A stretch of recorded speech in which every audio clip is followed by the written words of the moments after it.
Thank you, Peter. Nice introduction, and good afternoon, everybody.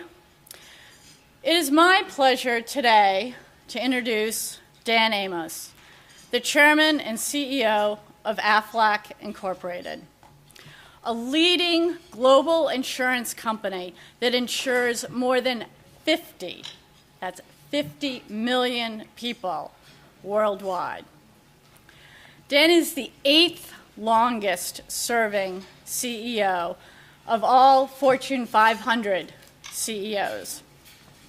He's served and led Aflac for 22 years. So if that's not an accomplishment enough, or another way of saying, you might wonder, how has this happened? Well, under Dan's leadership, Aflac's revenues over that period of time have grown more than eightfold, from $2.7 billion to over $22 billion. Aflac has increased its dividend every year since Dan has been CEO. So if you're wondering why Peter Lynch has like the biggest collection of ducks in the city of Boston, that's a clue. So all of these achievements are really great and truly impressive. They speak to Dan's distinguished track record and obvious talents. So enough about Dan. Let's talk about the duck. So you may have guessed that the gift at your table is from Dan. And it was Dan who introduced the Aflac duck to America. As the star of an original and innovative national advertising program, the duck helped transform Aflac into a top brand and virtually a household name in our country. So I kind of gotten wind that Dan was going to be providing these gifts to everybody, and I thought, okay, if he's bringing all of us gifts, I better be prepared to reciprocate. So I had to think hard about how to give a gift, what would be appropriate, and it seemed like, okay, maybe a book would be a good idea, but it's got to be the right book. It has to be a special book. It has to be something that has a Boston connection, but also appeals to a CEO. No doubt Dan's library is already well stocked with books like Good to Great and In Search of Excellence and all those other business books that we all know. And we really, those would all be good ideas, but I really wanted a classic business book. And with regard to the business, I thought a book also that's the tale of a small organization that experiences rapid growth, has some challenges along the way, but ultimately achieves true success would be a good story. So it's also a book that I myself have known for, I think, probably almost 50 years. That altogether seemed like the right thing. So I have this gift here for Dan, and I think most of you will recognize it. It's Make Way for Ducklings.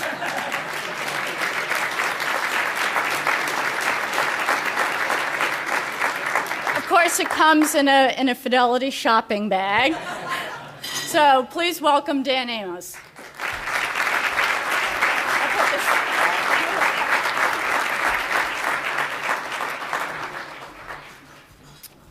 Well, thank you, Abby. It's my pleasure to be here, and I want to thank Boston College and the Carroll Business School for having me.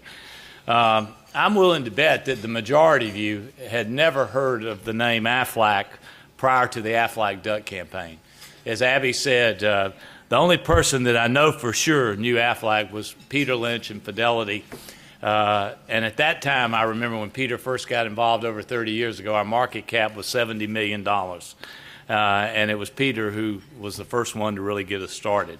But if you go back to the name recognition, prior to the new millennium, our name recognition, 9 out of 10 people did not know our name. But all of that changed in 2000 when we started the Aflac Duck campaign, and today, 9 out of 10 people do know our name. I hope you've enjoyed some of the antics over the years. We've now had 55 different duck commercials. But before I talk, let me give you a little bit about our business. The best way I can describe it is to say that often when an illness or an injury strikes, people are burdened with the unexpected medical and non-medical expenses. It's true whether they have major medical insurance or not, from copays and deductibles to just needing additional cash to pay for things like mortgages and car payments. Essentially, our products provide cash to the policyholders to help cover those unexpected expenses and relieve the financial stress. With all the financial hardships that are going on today, people need our products more than ever. It's also important to use advertising to remind people how your products help and also to keep our brand in front of the consumers. Here in the U.S., we've achieved now name recognition of 93%, which is in line with companies like Apple, GE, Coca-Cola, to name a few. The Aflac's corporate headquarters is located in Columbus, Georgia, and many people are surprised and sometimes fascinated that a mid-sized town in Georgia could build such a strong presence in Japan as we have done. The Aflac story starts in 1974 when we became licensed. Today, we insure 1 out of 4 households in Japan, and we have 97% name recognition in Japan, which is even higher than in the United States. Our operations in Japan account for 3/4 of our earnings, and we now have more than 3/4 of our $138 billion in assets in Japan. We are the #1 insurance company in Japan in terms of policies in force, passing Nippon Life, who held that title for over 100 years. We insure nearly 90% of all the companies listed on the Tokyo Stock Exchange, most government agencies, including the Ministry of Health and Welfare and the Ministry of Defense. Our operations in Japan employ about 5,000 people, which is approximately the same number we employ here in the U.S. In addition, we have 120,000 independent agents who sell for us in Japan in over 82 offices. I started off with the information about Japan because, as all of you are aware, last year there was a major earthquake and tsunami that caused more than 20,000 deaths. It absolutely devastated the country and certainly tested the resolve of millions of Japanese. As CEO, all of us here know that it presents a challenge when you have to overcome some type of difficulty that you weren't expecting. As you know too well, it's that one thing that can get you off track is a crisis. And last year, the earthquake, the tsunami, and certainly the nuclear incidents certainly presented Aflac with a crisis of huge proportion. But never in a million years did I think we'd be managing 2 crises at the same time. And yet, that's exactly what took place with us. The second crisis was a crisis regarding branding, and it seemed small in comparison, but nevertheless, it was very important to our company because that's really what drives companies and sales is branding. And every one of us that are CEOs work very hard to protect that brand and to enhance that image. Let me tell you a little bit more about the 2 crises and how we managed through them and stayed on track, starting with the earthquake. You may recognize this chilling clip that happened in March of last year. So could you run the clip? Off the coast of Sendai, in northern Japan, a succession of extraordinary waves, some said to be 10 metres high, accelerate towards the shoreline. Striking land, the massive surge turns into a black wall of water, unstoppable by man-made structures. Despite a tsunami warning, many are caught out. To the right of screen, some motorists drive away, but others on the highway seem unaware of what's approaching across the field and have little chance of escaping it. A swirling kaleidoscope of broken buildings and floating cars. These images clearly capture the power of the tsunami, but from above it's hard to calculate how many people are caught up in it. Only those on elevated land could possibly avoid it. Following the devastating earthquake and tsunami, we were fortunate to find out quickly that all of our employees were safe and accounted for. That Friday morning, Aflac was the very first company to donate to the victims of that devastation through the Red Cross. We gave 100 million yen, which was about $1.2 million. We were also relieved to find out that our corporate operations in Tokyo were up and running and ready to assist the Japanese policyholders when they needed us most. And this definitely was the time. We even had a backup center ready to go in Osaka, Japan, ready to assume the workload if we needed to, because Tokyo was hit to some degree. So the next questions were, how does this impact the business as a whole, and how are we going to communicate to our shareholders, to our customers, to our employees, and to our sales force? By mid-morning Friday, U.S. time, CNBC, Fox News, the Wall Street Journal, and many other media outlets were calling us wanting to know more information because of our close ties to Japan. Those who work closely with me know that I have a saying, and I live by it, and that is that bad news does not improve with age. By this, I mean that even if it isn't good, we'll make that especially if it isn't good, don't wait to deliver it. I believe as leaders, it's important to share that kind of news as quickly and as accurately as possible to begin dealing with it effectively. The fact is, people can handle bad news if you give it to them, but they can't handle uncertainty. Don't get me wrong, we had some news that wasn't necessarily all bad. We knew we had a lot of good news. Our employees were safe, our business operations were running, and we didn't expect any material impact on claims because we mainly did health and life. But there was a lot of things that we did not know. Even so, lack of information does not mean that you can stand back and let uncertainty fester. We take our responsibility to communicate with our shareholders seriously, and I think this media clip that you'll see in a moment will show that. To me, it's this kind of communication and transparency that is critical for many reasons. It's the right thing to do, and over time it establishes credibility and consistency with investors, employees, customers, and sales agents. I think it was evident in the stock market's reaction. Although our stock dropped slightly due to the investors' concerns, I think it would have dropped much more had we not communicated transparently. Take a brief look at this clip.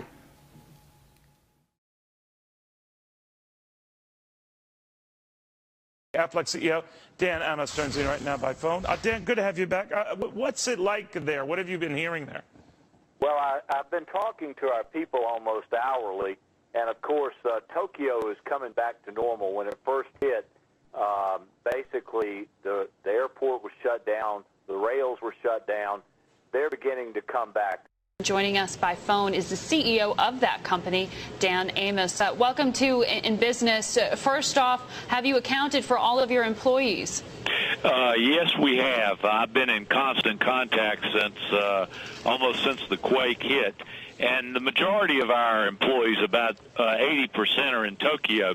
We have 6 offices that were affected by the quake, but we are accounted for all the employees. This is when I say that we're really on and we have to show that we can perform and why people need it. So we will have claims that are due to the accidents and whatever that might occur in addition to that, to the death claims. And what part of the problem will be how to file death claims. And we're going to make it as simple as we possibly can. You may recall, or you may not, but when the nuclear incidents hit, the U.S. State Department issued a voluntary evacuation warning for travel in Japan. And when they did, what we saw was so many of the foreign companies pulling their people out of Japan, and many of the people, including our employees, felt alone and alienated. And I thought that I needed to go over there. And my 82-year-old mother, and I'm an only child, said to me that she had read those warnings, and she said, if something happens to you, I'm going to dig you up and shoot you. And but warnings aside, 2 days later, I was on my way to Japan. And I believe that was one of the best decisions that I ever made, and I don't regret it for a second. I was able to convey the messages of support and prayer that many of our U.S. colleagues had sent to our Japanese employees, and it touched them in that knowing that we were concerned and interested. Now, while that was a huge crisis we faced, other crisis was going on. And every CEO knows how important it is with your brand. And anything that threatens or tarnishes your name of one kind or another, brand can do it quickly. And while we were still hearing about the anguish of lives lost, the U.S. voice of the Aflac duck, Gilbert Gottfried, decided to tweet jokes about the situation. They weren't remotely funny, and they were hurtful and insulting to the Japanese people. So I was then faced with a decision. Most of you in this room would probably agree that there really wasn't much of a decision to make at all when it comes to protecting your brand and reaching that kind of decision. But interestingly, the way we found out about it was tweeted, and within a matter of 10 minutes, a reporter had called me and wanted to know my comments. Now, a few years ago, you would say, let me get back with you tomorrow. But because of the internet, they were going to respond. If I had said, I will get back with you tomorrow, it would have been, Aflac has not reached a decision and they are deliberating what to do. So I asked the reporter for 30 minutes. And within 30 minutes of learning back about it, Gilbert's comments, we had fired him, knowing that every commercial that we had in the United States would have to be pulled immediately. We immediately assembled a team that got to work on how the Aflac would get his voice back. And as a team, we had to think creatively because literally we had no advertising to use. Well, almost no advertising. While we searched the U.S. far and wide to find a new voice for the Aflac duck, we resurrected a silent movie commercial that we had just about forgotten about that was in the archives and adapted it. It's the only U.S. commercial that didn't have Gilbert Gottfried's voice. So glance at this and notice the end.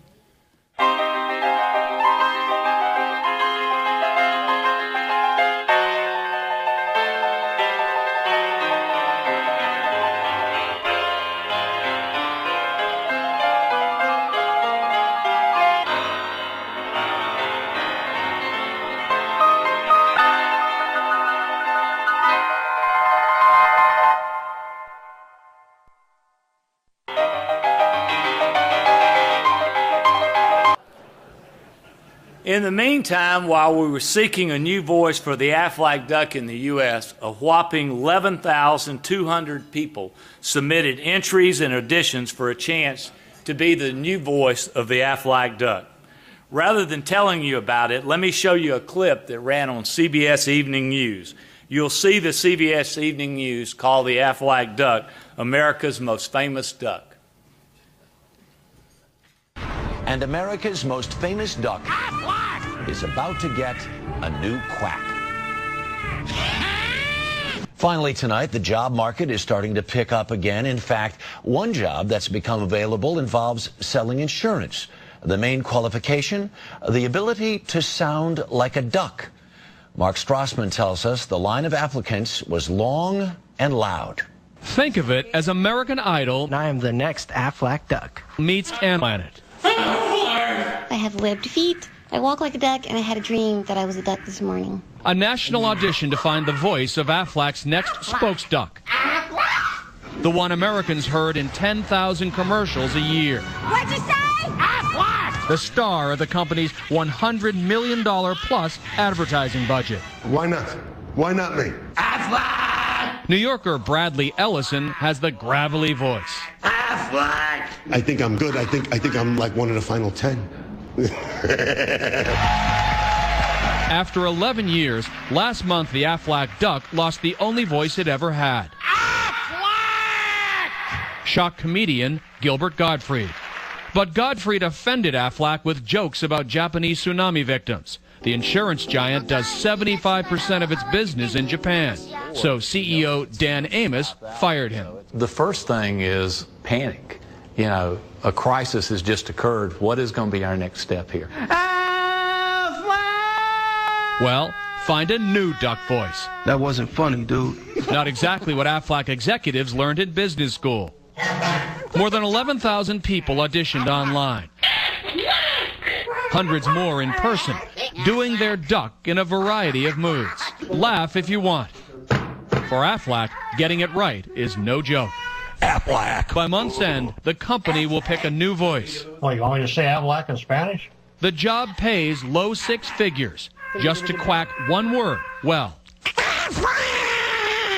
is this a great country or what? Never dreamt that I would be quacking for my living. Mark Strassman, CBS News, Atlanta.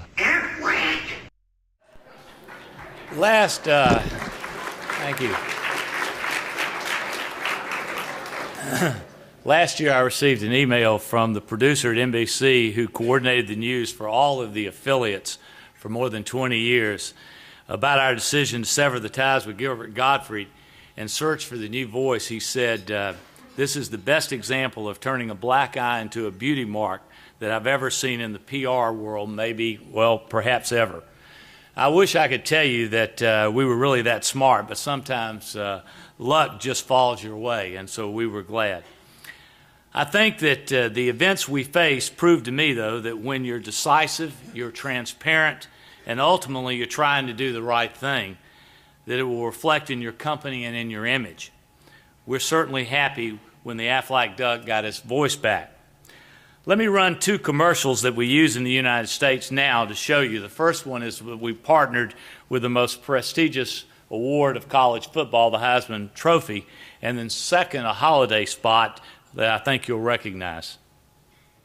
The passion, the pride, the perseverance, the commitment to get cash benefits directly to you when you can really use the money to help pay bills. Like when you're hurt. Thanks! I needed that! Aflac, an official partner of the Heisman Trophy.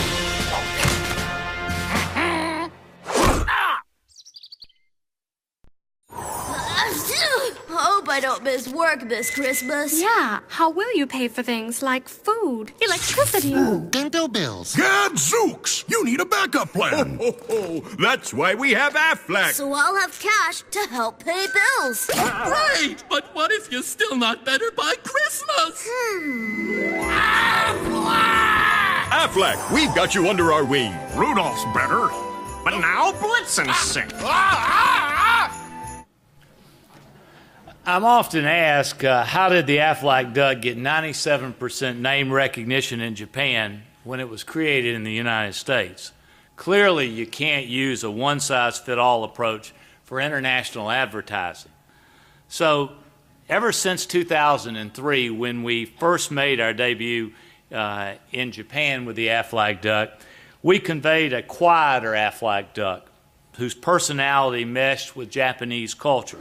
Yes, that means that in Japan, we never used that boisterous voice or quack, and we never used Gilbert Gottfried in the commercials. The duck, though, continues to be very popular there. With such different advertising tastes, it's probably hard to fathom that we hit something really big in 2009 when we introduced a related character called the Maneki Neko duck. If you've traveled to Asia, You may be familiar with the good luck character called Meineke Neko, or beckoning cat, that's usually shown with the paw raised. Well, we just added a different twist with the character with the Aflac duck. Rather than telling you about it, let me show you two commercials. The first commercial was one that was featured with the character, and the second one is a holiday commercial featuring the blue duck that it promotes a cancer product in Japan. So if you'll run those.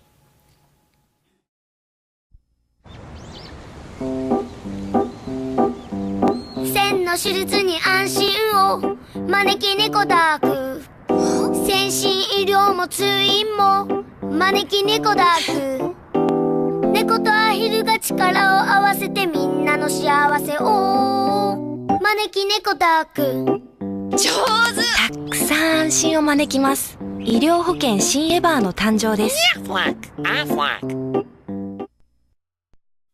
一緒だともっといいね一緒だともっといいねメリークリスマスメリークリスマス The success of the Meineke Neko campaign surpassed our greatest expectations and became nothing short of an advertising phenomenon. When the cat duck commercial launched, it soared to become the #1 commercial of every commercial in all of Japan, no matter what. And the little jingle you heard became the #1 download on all cell phones in Japan. As you can see, the Meineke Neko brought Aflac good luck too. Advertising and branding certainly play a huge impact on the image of the company, and so do the ethics of a company. But unfortunately, in today's world, many people are under the impression that the phrase business ethics is an oxymoron. I was brought up to believe that business can survive and even thrive by acting ethically and helping others, and I know each of you feel the same way. No matter how large or small your company is, as leaders, we know how important it is to deliver a team of dedicated employees. Earlier this year, Aflac was given the honor of being included in Fortune's list of 100 best places to work for 14 years in a row. Latino magazine rated us #4 on the list of the 50 best places to work, and Black Enterprise recognized us as one of the 40 best companies for diversity. And 6 years consecutive now, Aflac has been recognized in Ethisphere as one of the most ethical companies. The reason I'm so proud of this and these awards is that it tells that we can truly have a successful team of people from all walks of life. At any company, including Aflac, you're continuing setting goals and working toward achieving them. The numbers don't just happen. It's our people who make the numbers happen and help us reach our goals and objectives. Fortunately, Aflac's people have helped our company achieve its operating earnings per share objectives for 22 consecutive years. And that's important because, let's be clear, profits and shareholder returns determine whether a company is successful or not. But all things being equal, employees, investors, and customers would rather do business with companies that also are good corporate citizens. In other words, helping others can make good business sense. Our people and our company do that in many ways each year. As one example, Aflac recently donated to the Red Cross relief efforts supporting those who are recovering from Hurricane Sandy's devastation. Our national philanthropic focus at Aflac is pediatric cancer treatment and research. In 1995, we began sponsoring the Aflac Cancer Center and Blood Disorder Services at Children's Healthcare of Atlanta, which is part of Emory in that all the physicians are Emory physicians. In the 17 years since then, the fight against childhood cancer is something that has become very personal to everyone at Aflac.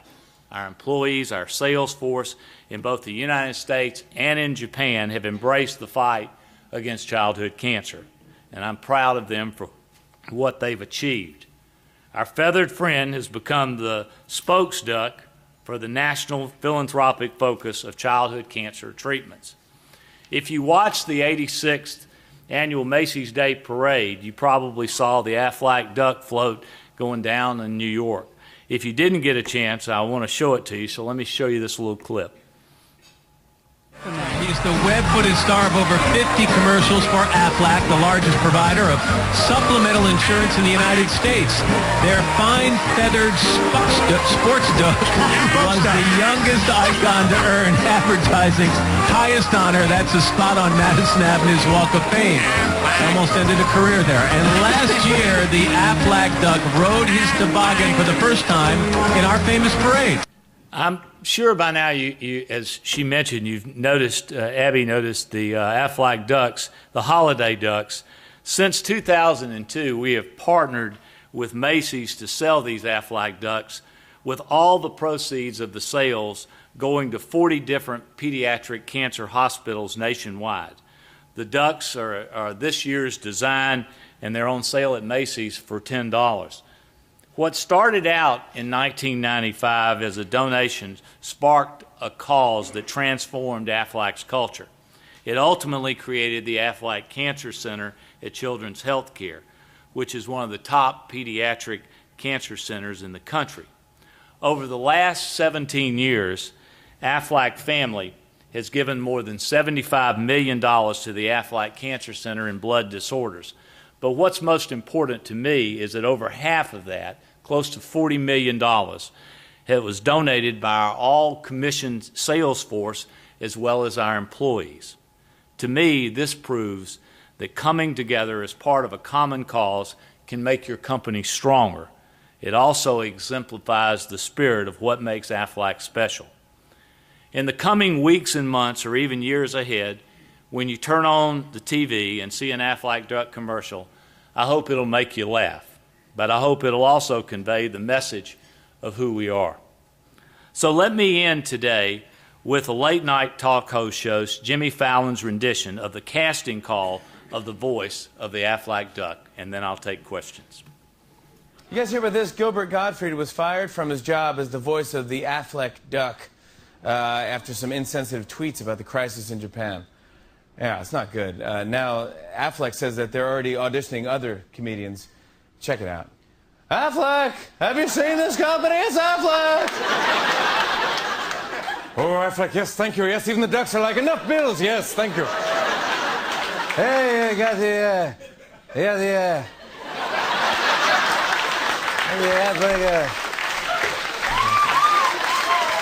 the duck there. It's just a duck, yeah. Aflac Insurance! Aflac Insurance! There's two kinds of insurance, regular insurance and Aflac. Aflac, what? Why am I here if you already fired me? What is happening? You got the duck with the insurance and the protecting the Aflac, the lift is high and down. Looks like there's some really good options. We'll see what they are. Thank you very much. I'll take questions.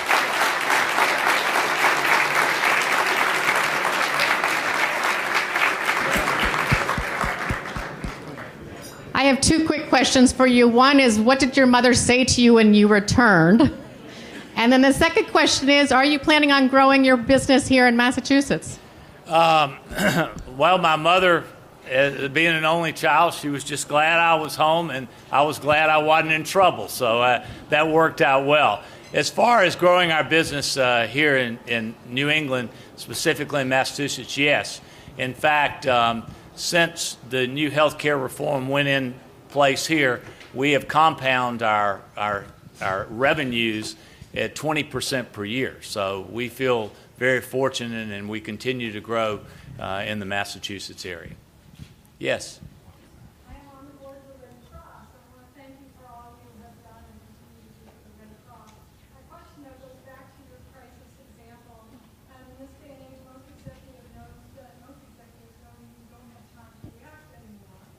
What was it about that moment? Was it a moment of leadership, or was there something in the culture that allowed you to react so quickly? Well, you know, one of the problems you run into is when you say something, you also make sure that you make a statement saying, okay, this is based on what I know right now, this is the way we see it. And it's very difficult. Most lawyers will tell you, don't say anything. It's best to wait till you have more information in front of you. But when 75% of your earnings are in Japan, you've got to step forward and say something. People are calling you. You want to be careful you're not telling one group one thing, one group of investors another. So I just felt it was best to go public with what we knew at the time. The wild card here was the nuclear part. You know, we knew, you know what a tsunami has done. It's over. You've just got to find out what happened. But it was the nuclear part. And, you know, we researched, we looked into all the details of Chernobyl, all of that, and, you know, felt comfortable with it. But you're never totally comfortable. You just do the best you can. But I just believe when you're straightforward telling people, it's the best you can possibly do, because people can't handle uncertainty in their life. And, you know, that's the problem going on with the fiscal cliff right now, is that people can't stand uncertainty. They'd rather know what it's going to be and live with it than not know what's going to happen. Yes? Thanks for coming to speak to us this afternoon. As a supplemental insurer, could the rising cost of health care actually be a positive for Aflac? Well, yes, it can. And I'll use the example of Japan, where you have a single payer system. The single payer system there were no copays or deductibles when it originally started. And in the last 15 years, it's gone from a 10% copay to a 20%, then to a 30%. And so as those copays have been created, people have bought additional insurance to fill those gaps. And so in Japan, it's made a big difference and will continue to do so. So yes, it can open the door for opportunities.